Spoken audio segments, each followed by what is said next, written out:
Most people think they have an income problem. They don't. They have an ownership problem. You can pull down 120K a year and still be one bad month away from disaster. That's not because you're irresponsible. It's because the game was never about how much you earn. It's about what you keep and what that money does when you're not watching it. Look at any list of the wealthiest Americans. You won't see worked the most overtime or had the best work ethic. You'll see founders, investors, people who own assets that throw off cash while they're asleep. The difference between comfortable and wealthy isn't your salary. It's whether your money works for you or you work for your money. And most of us are stuck in the second category without realizing it. Here's the shift that changes everything. Stop asking, how do I earn more? And start asking, what do I own that generates value without me? Hey, I'm Jack, and on this channel, we talk about building real wealth without the BS. If you're tired of feeling like you're running on a financial treadmill, going nowhere fast, hit that like button and subscribe. This stuff actually matters. Today, I'm breaking down a system that works whether you're making $35,000 or $350,000. It's not sexy, but it works, and it starts with understanding why your paycheck alone will never be enough. Here's what nobody tells you about salary. It's designed to cover your expenses, not build your future. That's why you can get a raise and somehow still feel broke 6 months later. Every dollar you earn from a job is traded directly for your time. You stop working, the money stops coming. That's not wealth. That's a really nice prison with better food. Wealth is what happens when your assets generate income independent of your hours. Rental properties, dividend stocks, a business that runs without you. That's the goal. But here's the problem. Most of us spend everything we make, then wonder why we're not getting ahead. We need a system that forces better decisions before we can make bad ones. That's where the 50-30-20 rule fails. It sounds good on paper, but it's too loose. You end up negotiating with yourself every month about what counts as a need versus a want. I'm going to give you something better, a framework that removes the guesswork and actually builds wealth. I call it the 20-60-10-10 split.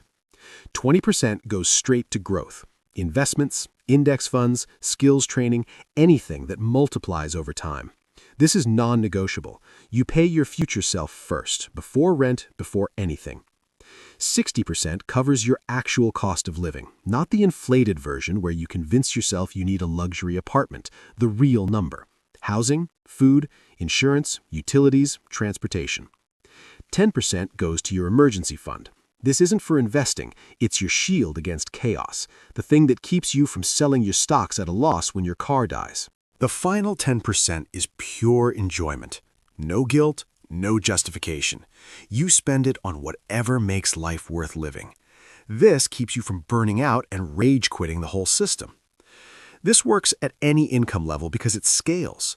Whether you're bringing home $3,000 or $30,000 a month, the percentages stay the same. The discipline stays the same. Most people do the opposite. They spend first, save whatever's left, and never invest. There's never anything left. We're wired to fill whatever space we have. The only way to beat that wiring is to remove the money before you see it. Automate a transfer the day your paycheck hits. Make investing the default, not something you do if you remember. Here's the part that blows people's minds. Starting early beats starting big every single time. A 25-year-old investing $400 a month for 10 years, then stopping completely, ends up with more at 65 than someone who starts at 35 and invests $400 monthly until retirement. That's compound interest. It's not magic, it's math, and it only works if you actually start. Now let's talk about where that 20% actually goes. This isn't about picking the next Tesla or timing crypto. It's about building a foundation that grows while you sleep. Start boring. High-yield savings accounts and treasury bonds. They're not exciting, but they protect your capital while earning more than traditional banks. When you're starting out, not losing money matters as much as making it. Next level is broad market index funds. This is where most people should park the majority of their investment dollars. You're buying a slice of the entire American economy, not gambling on individual companies. The S&P 500 has averaged around 10% annually over the long haul. You're not trying to beat the market, you're trying to match it consistently, which most professional fund managers fail to do. But here's what most financial advisors won't tell you. The highest return investment isn't in the stock market, it's in yourself. Learn a high-income skill: copywriting, sales, software development, video editing, digital marketing. A $1,500 online course that increases your earning potential by $15,000 a year is a 10x return in year one. No index fund does that. Then you add real estate exposure through REITs. You own pieces of commercial property portfolios without being a landlord. You get dividends from rent, potential appreciation, and none of the 3 a.m. phone calls about broken toilets. Individual stocks come after you have your foundation built. And we're not talking about day trading or chasing Reddit stock tips. You're buying ownership in boring companies you understand: utilities, healthcare, consumer staples, stuff that'll exist in 20 years. For people with higher risk tolerance and a solid financial base, online businesses and digital products offer asymmetric upside, income that's not tied to your hours. But build your safety net first. Alternative assets like Bitcoin, gold, collectibles come last. High volatility, high knowledge requirement. If you can't explain why something has value in 2 sentences, you're gambling, not investing. The smartest investment strategy in the world fails if you don't execute it. And execution isn't about intelligence, it's about removing friction. Set up automatic transfers the day your income hits your account. Not when you feel motivated, not when you remember, automatically. The money moves before you mentally spend it on something else. But transferring money isn't investing. Cash sitting in a brokerage account doing nothing is wasted potential. The transfer should trigger the purchase. Index funds, ETFs, whatever your strategy is, automate the entire chain. Income arrives, money moves, assets purchased. No decisions, no discipline required. The system runs itself. Now here's the real lever: increasing your income. Wealthy people don't obsess over clipping coupons to save an extra 2%. They obsess over earning 20%, 50%, 100% more. A disciplined system on $50,000 a year is good. The same system on $100,000 a year changes your entire life trajectory. Let's talk about that first 10%, your emergency fund. This is what most people skip, and it's why they never build wealth. One unexpected $2,000 expense becomes a credit card balance at 24% interest. One medical bill derails 6 months of progress. Not because they're bad with money, because they're one emergency away from financial collapse. This fund isn't supposed to grow aggressively. It's protection. It's the buffer that prevents you from liquidating your growth assets at the worst possible time. Here's how to calculate it. Add up your monthly essentials: rent, utilities, groceries, insurance, minimum debt payments. Multiply by 5 or 6. That's your target. If you spend $2,800 a month on essentials, you need $14,000 to $17,000 sitting in this fund. Sounds like a lot? It is. That's why you automate small transfers and build it over time. Where do you keep it? High-yield savings account. Right now, many are paying 4 to 5%, which at least keeps pace with inflation. You want immediate access, zero volatility, and a small but reliable return.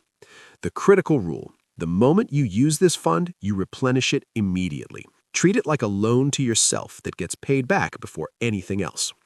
This fund won't make you rich, but it'll keep you from going broke when life happens, and life always happens. Now we get to the part that quietly destroys most people's wealth: lifestyle inflation. You get a raise, immediately you upgrade your apartment. You finance a nicer car because you've earned it. Income goes up, lifestyle goes up, and somehow you're still stressed about money. Looking rich and being wealthy are opposites. One is about appearance, the other is about options. The person driving a leased BMW with $600 in savings isn't winning. They're performing, and performance is expensive. His 60% rule forces clarity. What are actual essentials? Housing, food, transportation, utilities, insurance. That's it. Everything else is a luxury disguised as a necessity. You don't need the premium cable package. You don't need the brand name groceries. You definitely don't need a car payment eating 25% of your income. Living below your means isn't deprivation, it's strategy. When you cap essentials at 60%, you're forced to make smarter choices. The two biggest wealth killers are housing and transportation. People stretch for the maximum mortgage they qualify for, then wonder why they can't invest. They finance cars they can't afford because the monthly payment feels manageable. Let's get specific.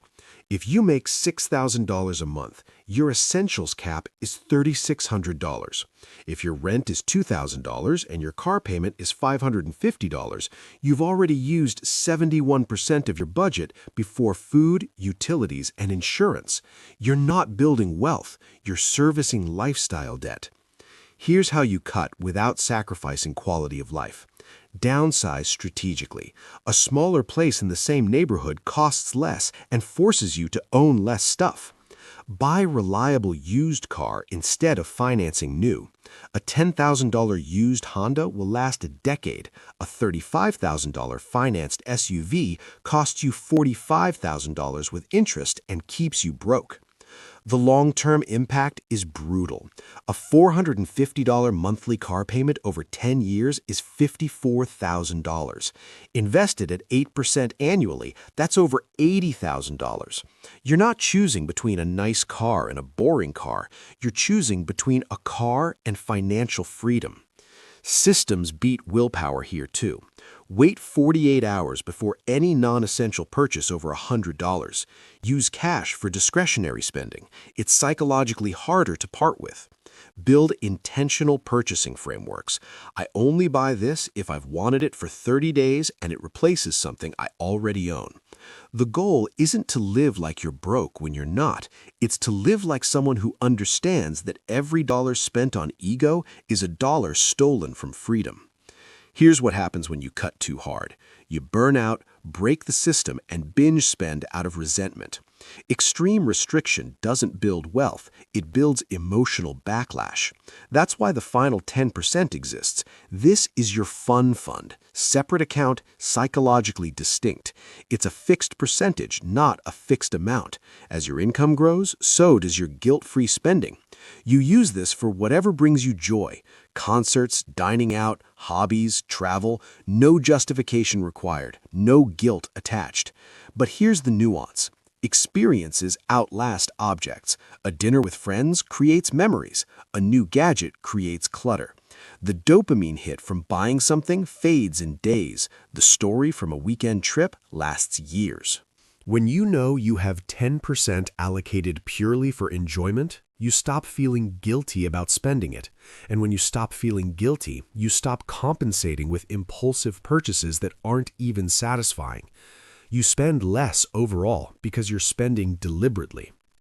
Here's what this system creates over time. You grow. The 20% compounds. Your skills multiply your income. Your assets appreciate. You're building momentum that doesn't require constant attention. You're protected. The 10% stability fund means emergencies don't destroy progress. A broken laptop is an inconvenience, not a catastrophe. You stay consistent. The system is sustainable because it's not built on deprivation. The 10% enjoyment keeps you sane. You're not white-knuckling through life waiting for some distant future freedom. You build wealth quietly. No need to impress anyone. No financed luxury to prove success. Wealth isn't about appearance. It's about options. The freedom to say no. The ability to take risks, the choice to work because you want to, not because you have to.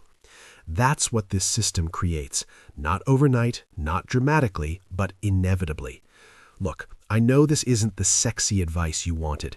You probably wanted me to tell you about some crypto hack or stock tip that'll make you rich by Thursday. That's not how it works. Wealth is built through boring consistency over years, not exciting gambles over weeks. But here's the good news. You don't need to be brilliant. You don't need to time the market perfectly. You don't need a finance degree. You just need a system that runs itself and the discipline to not sabotage it when things get hard. Start today, not Monday, not next month when you get that raise, today. Even if it's just automating $50 to an index fund, small, consistent actions compound into life-changing results, but only if you start. Drop a comment and tell me which part of this system you're implementing first. Are you focusing on building that emergency fund, automating your investments, cutting lifestyle inflation? If you want more content on building wealth without the hype, check out my video on high-income skills that actually pay. Link in the description. Thanks for watching. Now, go automate something.